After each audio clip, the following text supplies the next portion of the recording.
биткоин 2 сааттык графика. Бизде ровно 110 уровень сопротивления бар. Өзүбүз деле 15 мүнөттүк менен кирип караганда биз канча убакыттан бери бул жерде өйдөгө кеткен тренд, восходящий тренд көрүп турабыз. Мынакей жакын арада буларды кирген, минимумдан кирген лонг позициясына трейдерлерди ликвидация кылат деген ойдомун. Примерно мисалы бул жерден лонгко кирип атат. Биз проторговканы дагы өтөгө чейин кылып, андан кийин барып туруп алардын ликвидин, мисалы лонгко киргендердин баарын ликвидация кылышым мүмкүн деген ойдомун.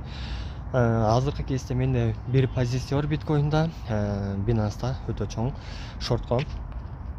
Так что аны стоп буу менен кармап жатам. Мен да шортко киргем. Как раз кирген жерим болжол менен так айтсам 110 600 жозо ошол тараптан киргем. 650 600 канчага чейин көтөрүлгөндө кирген болчумун. 616 минимум эң чокусу. Так что мен азырынча бул позицияны кармап коюп жатам. Жабылса стоп буу менен жабылат, плюс менен мындайча айтканда лонгко көтөрүлүп кетсе плюс менен жабылат. А так ылдыйга түшүп кетсе, анда менде жакшы эле сумма болушу мүмкүн деген ойдомун. Аны take profit менен карап көрүш керек. Мисалы менин болгон суммам бул жерде имбаланс зонасына чейин take profit'ти жылдырам.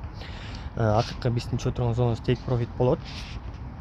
А так мынайынан караганда долгосрок менен бизде ылдыйга кеткен четкий тренд бар. Мисалы биринчи, экинчи, андан кайра көтөрүлөт, ылдыйга түшүп, биз как раз 101ге чейин барышы мүмкүнбүз деген ойдомун. Бул өзүмдүн жеке оюм.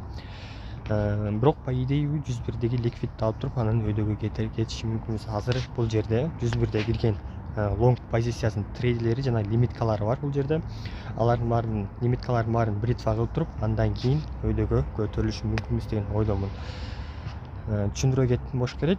Азыр 15 мүнөттүк менен караганда бул жерде так бир сааттык 15 мүнөттүк. Мен позицияны 15 мүнөттүк менен ачып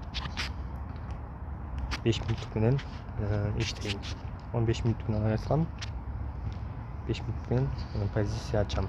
Так что мен позициям үстүңкү тарапта. Мисалы бул жерде азыр мен бул жерде жакшы эле плюстамын десем болот. Стоп буум да бар. Жабылса плюс менен жабылат. Анткени мен оюмча 108 жана 109 жана 109.443 лонг позициясына кирген трейдер